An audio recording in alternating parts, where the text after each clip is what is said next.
ஆப்பிரிக்க நாடுகளில் பரவி வரும் குரங்கம்மை தொற்று உலகம் முழுவதும் ஒருவித அச்சத்தை ஏற்படுத்தியுள்ள நிலையில் ஓரோபோச் வைரஸ் பரவல் மக்கள் மத்தியில் கலக்கத்தை ஏற்படுத்தியுள்ளது.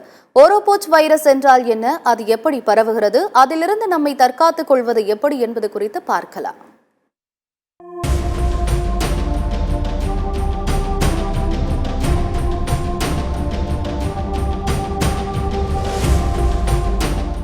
அண்மை காலமாகவே வைரஸ் மூலம் பரவும் காய்ச்சல் அதிகரித்து வருகிறது.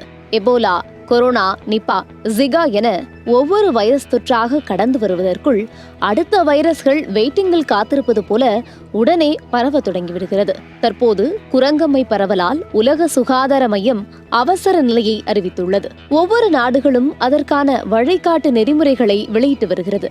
இந்நிலையில் தற்போது ஓரோபோச் வைரஸ் தொற்று பரவி வருகிறது. ஓரோபோச் வைரஸ் என்றால் என்ன, அது எப்படி பரவுகிறது, அறிகுறிகள் என்ன என்பது குறித்து பார்க்கலாம். ஓரோபோச் வைரஸ் என்றால் என்ன? பிளிகோய்ட்ஸ் பரோன்சிஸ் என்ற பூச்சிகள் மனிதர்களை கடிப்பதன் மூலம் ஓரோபோச் என்ற ஒரு வைரஸால் நாம் பாதிக்கப்படுகிறோம். 1955 ஆண்டு இந்த நோய் பாதிப்பு முதலில் பதிவு செய்யப்பட்டது. கடந்த 60 ஆண்டுகளில் இந்த வைரஸால் 5 லட்சத்திற்கும் அதிகமானவர்கள் பாதிக்கப்பட்டுள்ளதாக ஆராய்ச்சியாளர்கள் தரப்பில் கூறப்படுகிறது. இந்த ஆண்டு மட்டும் பிரேசில் நாட்டில் ஓரோபோச் வைரஸால் 10,000 பாதிப்புகள் பதிவாகியுள்ளன. 2023 ஆண்டில் 800க்கும் அதிகமானோர் பாதிக்கப்பட்டனர். Peru, Colombia, Ecuador, Argentina, France, Guiana, Panama, Trinidad, Tobago, Bolivia மற்றும் கியூபா நாடுகளில் ஓரோபோச் பரவுகிறது. ஓரோபோச் எப்படி பரவுகிறது?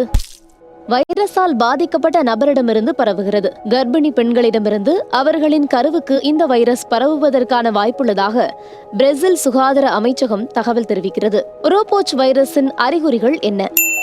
திடீர் காய்ச்சல், தலைவலி, கண்களுக்கு பின்னால் வலி, மூட்டு விரைப்பு அல்லது வலி, அதீத குளிர், ஒவ்வாமை, வாந்தி. இந்த அறிகுறிகள் எல்லாம் 5 முதல் 7 நாட்கள் வரை நீடிக்கும். ஓரோபோச் வைரஸ் ஏற்படாமல் தடுக்க என்ன செய்ய வேண்டும்? கொசுக்கள் அதிகம் உள்ள இடங்களுக்கு அதிகம் செல்வதை தவிர்க்க வேண்டும். கதவுகள் மற்றும் சன்னல்களில் கொசு வலைகளை அமைக்கவும். பெரும்பாலும் உடலை முழுவதுமாக மறைக்கும் ஆடைகளையே பயன்படுத்த வேண்டும். வீட்டை சுற்றியுள்ள பகுதிகளை சுத்தமாக வைத்திருக்க வேண்டும். இதுபோன்ற வழிகாட்டு நெறிமுறைகளை பின்பற்றி ஓரோபோச் வைரஸிலிருந்து நம்மை தற்காத்துக் கொள்ளலாம்.